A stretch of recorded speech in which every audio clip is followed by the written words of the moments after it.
तो आज मैं एक्सप्लेन करने जा रहा हूँ the jack in the box नाम की एक मूवी को, जो कि साल 2019 में रिलीज हुई थी। और इस मूवी को डायरेक्ट किया है लॉरेंस फैलर ने, और इस मूवी की IMDb रेटिंग 4.2 है आउट ऑफ 10। और मैं आप सभी को बता दूं कि अभी हाल ही में इस मूवी का पार्ट 2 भी रिलीज हुआ है, जिसका एक्सप्लेनेशन आपको जल्द ही हमारे चैनल पर देखने को मिलेगा। और जहां तक इस मूवी के पार्ट 1 की बात है, इसका कॉन्सेप्ट बहुत ही तगड़ा है। I mean आपको बहुत ही पसंद आएगा। तो आइए शुरू करते हैं इस मूवी की एक्सप्लेनेशन को।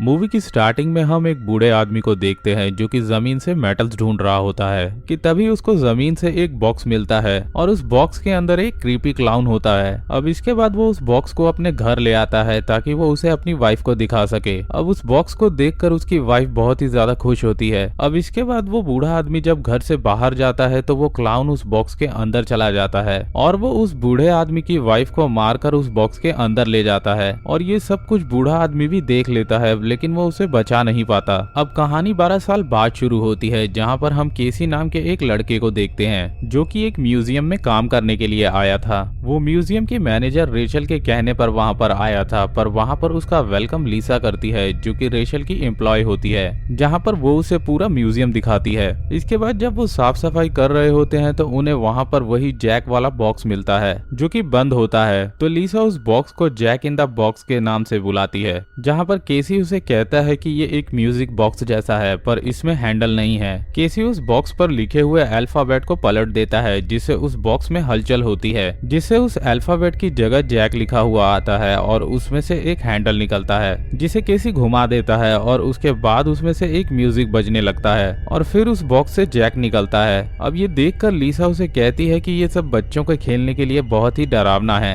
लीसा डेविड को फोन करती है ताकि वो इस बॉक्स को देखकर बता सके कि ये कीमती है या नहीं। जिसके बाद केसी और लीसा वहां से चले जाते हैं। अब रात हो जाती है और म्यूजियम में 2 चोर चोरी करने के लिए आते हैं, जिनमें से एक चोर जैक इन द बॉक्स को देखकर उसे बदसूरत बोलता है और वो उसे उठाने के लिए जैसे ही आगे बढ़ता है तो वो बॉक्स अपने आप ही बंद हो जाता है और वो क्लाउन अंदर चला जाता है। अब इसके बाद वो क्लाउन उन दोनों चोरों को मारकर अंदर ले जाता है, जिसके बाद उस बॉक्स पर 0 नंबर डिजिट लिखा होता है जो कि अब बदल कर 2 हो जाता है, जिसका मतलब था कि वो नंबर्स विक्टिम्स को दिखाता है। अब हम केसी और लीसा को बात करते हुए देखते हैं जो कि एक रेस्टोरेंट में होते हैं, जहां पर लीसा केसी को बताती है कि उसकी माँ की तबीयत बहुत खराब है और वो कभी भी मर सकती हैं। जिसके बाद वो दोनों वहां से खाना खाकर चले जाते हैं। अब हम केसी को देखते हैं जो कि सोने की कोशिश कर रहा था, पर वो सो नहीं पा रहा था क्योंकि उसे डरावने सपने हॉन्ट कर रहे होते हैं और वो सपने उसके अतीत से रिलेटेड थे। एक्चुअली पास्ट में उसकी फियांसी मारिया को एक चोर ने मार दिया था। उसने हेल्प के लिए केसी को फोन किया था, पर केसी ने उसका कॉल इग्नोर कर दिया था और दोस्तों इसी वजह से वो सब कुछ भुलाकर म्यूजियम में काम करने के लिए आया था।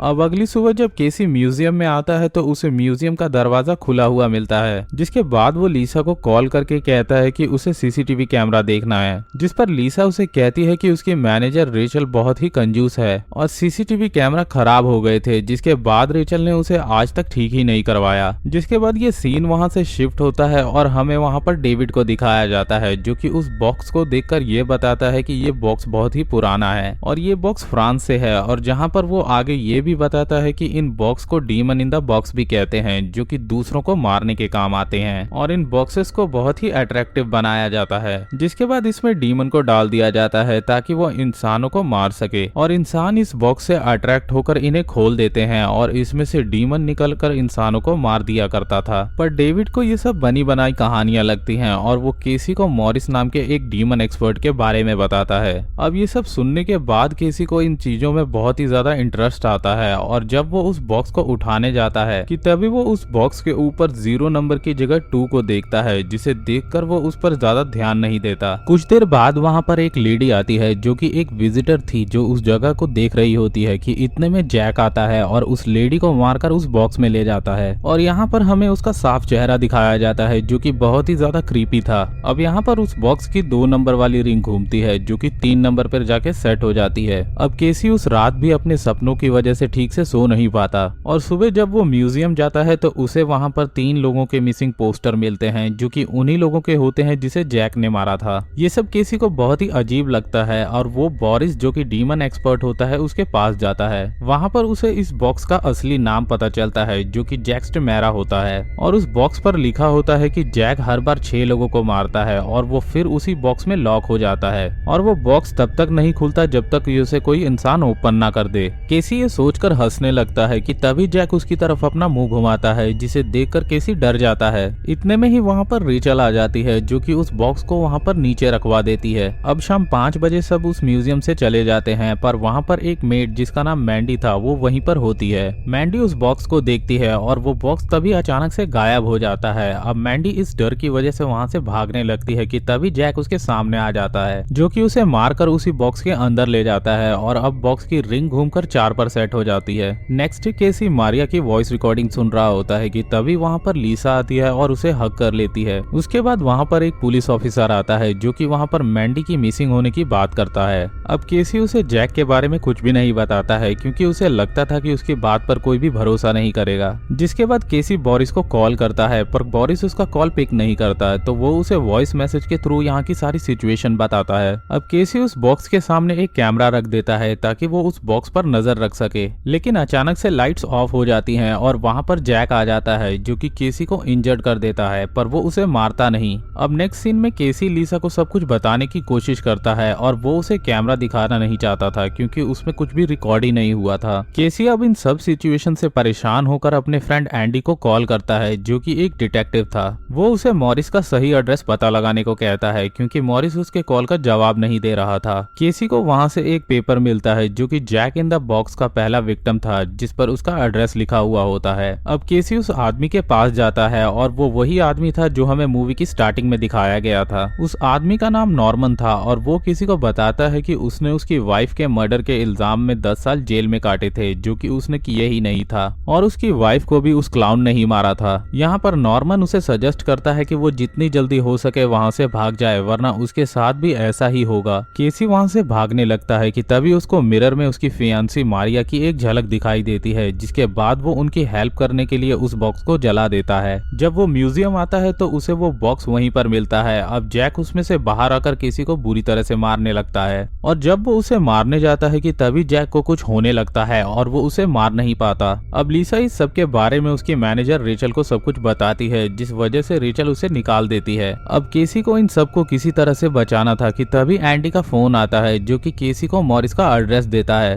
वहां पर जाकर मॉरिस उसको बताता है कि ये क्लाउन एक डीमन है, या तो इसे मारा जा सकता है या तो फिर इसे ट्रैप किया जा सकता है। जिसके बाद मॉरिस केसी को बताता है कि उसे उसको ट्रैप करने के लिए उसके हार्ट में एक शार्प ऑब्जेक्ट से मारना होगा, जिसके बाद उसको एक रिचुअल करना होगा जिससे वो इस बॉक्स में ट्रैप हो जाएगा। और वो उसे ये भी कहता है कि अगर डीमन का कुछ भी सामान जैसे कि शरीर का कोई भी टुकड़ा बाहर रह गया तो वो वापस आ जाएगा और इस रिचुअल को सिर्फ केसी ही कर सकता है क्योंकि केसी ने उस बॉक्स को ओपन करके डीमन से डील की है। क्योंकि जो भी उस बॉक्स को ओपन करता है जैक उसे नहीं मार सकता, इसीलिए जैक उसे उस दिन नहीं मार पाया था। अब केसी उस म्यूजियम के अंदर पहुंच ही पाता कि उससे पहले ही जैक वहां की मैनेजर रेचल को मारकर उस बॉक्स के अंदर ले जाता है। अब जैक को लास्ट विक्टिम चाहिए था कि तभी वहां पर लीसा आती है और उसे वहां पर रेचल की टांग और कुछ खून दिखाई देता है। अब वो क्लाउन बॉक्स से फिर से बाहर आता है और लीसा पर अटैक कर देता है, पर तभी वहां पर केसी आ जाता है और वो लीसा को छोड़कर केसी के पास आ जाता है। अब केसी उसके हार्ट में स्टैब करता है कि तभी जैक अधमरा होकर उस बॉक्स में जाता है, पर वो अपने नाखून बाहर की तरफ अटका कर रखता है। यहाँ पर केसी अब वो रिचुअल करता है और जैक उसमें ट्रैप हो जाता है।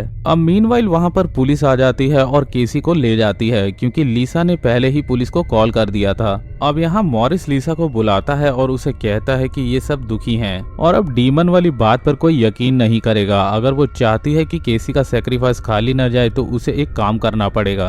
अब असल में जैक यहाँ पर एक विक्टिम से 3 साल तक जिंदा रह सकता था और उसने 5 विक्टिम्स को मार दिया था, जिससे वो 15 साल तक जिंदा रह सकता था। इसीलिए मॉरिस लीसा को कहता है कि तुम्हें इस बॉक्स को 15 साल तक खुलने से रोकना होगा, जिसके बाद लीसा उसे जमीन में दबा देती है। अब जेल में पुलिस क्राइम सीन की कुछ फोटो केसी को दिखाते हैं, जहाँ पर एक पिक में उस डीमन का नाखून बाहर ही था, जिसे देखकर केसी जोर जोर से कहने लगता है कि वो लीसा को मार देगा, पर उसकी बात का कोई भी यकीन नहीं करता। और उधर वो डीमन लीसा को मारकर उस बॉक्स में ले जाता है और उस बॉक्स की रिंग वापस से 0 पर आ जाती है और केसी सिर्फ चिल्लाता ही रह जाता है। और इसी के साथ ये मूवी यहीं पर खत्म हो जाती है। अब दोस्तों, जहां तक इस मूवी के बारे में बात करें तो इस मूवी का कॉन्सेप्ट काफी बढ़िया था। अब इस मूवी में जैक अपने विक्टिम्स को ऐसी सिचुएशन में फंसा दिया करता था कि सारा इल्जाम उनके सर पर ही आए, जैसा कि उसने पहले मॉरिस के साथ किया था और अब यही सेम चीज उसने केसी के साथ भी की। और यहाँ पर मुझे इस क्लाउन को देख के IT चैप्टर 1 के पेनीवाइज की याद आ गई। और अगर आप लोगों को भी इसे देखकर ऐसा ही लगा तो कॉमेंट में मुझे जरूर बताना।